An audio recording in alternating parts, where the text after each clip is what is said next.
Hi folks, welcome back to another video. I hope everyone's enjoying Talandre. In this video I wanted to go over my solo boss build. I will demonstrate the combos that I use in this build, the skills, the gear, the specializations, the mastery tree, all of that will be shown towards the end of the video. But first I want to get into the actual boss fight just to demonstrate it for you folks. I specifically use my T1 gear, as you can see here, for this test, or I guess just demonstration, just to show you how I use T1 gear to beat people with T2 weapons, right? So I think that just shows like the strength of this build, being able to beat the times of people with T2 weapons. So you can see Invader here has a Tevent wand, which is even more crazy, and a T2 bow, and I'm only 1 second behind him. Violence has hidden weapons, Astro I think has hidden weapons too, and Alice also has hidden weapons, but you can see that or Alice doesn't have hidden weapons. Alice has a Karnix bow and a Tevent wand. So you can see I'm beating people with Tevent wands with just my Liquirius wand and Karnix bow. So I hope that just shows you the strength of this build and how good I think it is. And again, just showing you the build here. Yeah, so let's get into the demonstration and we can talk more about the build afterwards.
Okay, so that was the demonstration.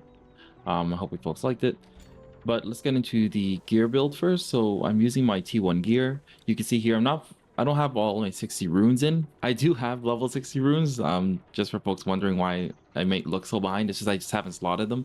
But I will get those fixed. But yeah, I'm using my T1 Liquirius wand, T1 Karnix bow, and a bunch of just T1 gear here. I have my stats distributed in this way, my PvE setup. It's set up this way because dexterity and wisdom give you the most max damage increase by 3s commonly, and the odd 4s, whereas strength, perception, and fortitude increase your minimum and maximum damage by 1 each, and then the odd 2s. So you can see that wisdom and dexterity increase your max damage the most, which is why you pump 20 points into both of them just to ensure your max damage is at as high as it can be. And this is what I achieved with this build. Now let's get into the skills. These are the skills I run over here. And then also these are the specializations that I put in. So this is for wand. Oh, sorry, whoops. This is my PvP build. Let me go into solo boss. There we go. Sorry about that. So this is solo boss skills. This is the skill specialization. You can see here for wand, and you can see this for bow. Now I'm just going to explain some things a bit. You run Curse Explosion, you run Dark Explosion, and the reason you run Dark Explosion is because your curses do so much more damage with your new masteries. And so they tick for so much more, and by not exploding them, you actually do more damage by not exploding them than exploding them, especially because of this Burst Abyssal mastery skill. So by ensuring that your masteries are constantly, or sorry, your curses are constantly on the boss, this is ticking always, or this is activating or proccing always for the damage that it can deal. And you can deal even more damage eventually when I get corrupting hit, and that's every single basic attack. When you have this, you should have wand in your hand because wand attacks the quickest. For every single basic attack, you're applying Touch of Despair, Decaying Touch, or Time for Punishment randomly on the boss, so you can easily keep these at max duration on the boss. And the trick here is, as soon as you have corrupting hit, what you want to do with your gameplay is you want to Touch of Despair only when it's about to run out. And this is because you want to corrupting hit is essentially applying Touch of Despair, all these debuffs constantly, keeping Touch of Despair usually at max. At the odd times it doesn't, you can reapply when it's about to run out, but you want to do as much basic attacks as you can just to complete these at max, so your Abyssal Burst is doing max damage and also your Dark Explosion is doing max damage. So yeah, you want to be basic attacking a lot more when you get corrupting hit. And these are the other mastery skills that I take for obvious reasons. The Vampiric Onslaught deals more damage than having the Malicious Focus or Battle Spirits skills on. And you also need Light of Devotion and Eye of Emptiness together just to always have the Enhanced Devotion and Emptiness buff on as well, which increases your curse damage, of course, and cooldowns. Yeah, I think overall that's what I have right now for the mastery levels I have. I'll get into the masteries that I will eventually have at Endgame by just showing you my actual builds. So just a second. So this is what the build will achieve towards Endgame. I have two types. When you have a Codex wand, you want to use sort of this build down here, and if you have no Codex wand, you want to use the top build over here. So I have something for both. At 200, these are all the mastery skills I take. A lot of them more self-explanatory.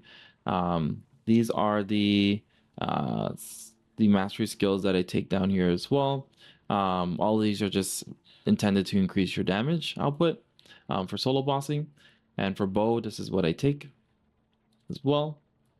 All of this, again, self-explanatory. Yeah, I hope folks enjoy the demonstration and interested in using the build.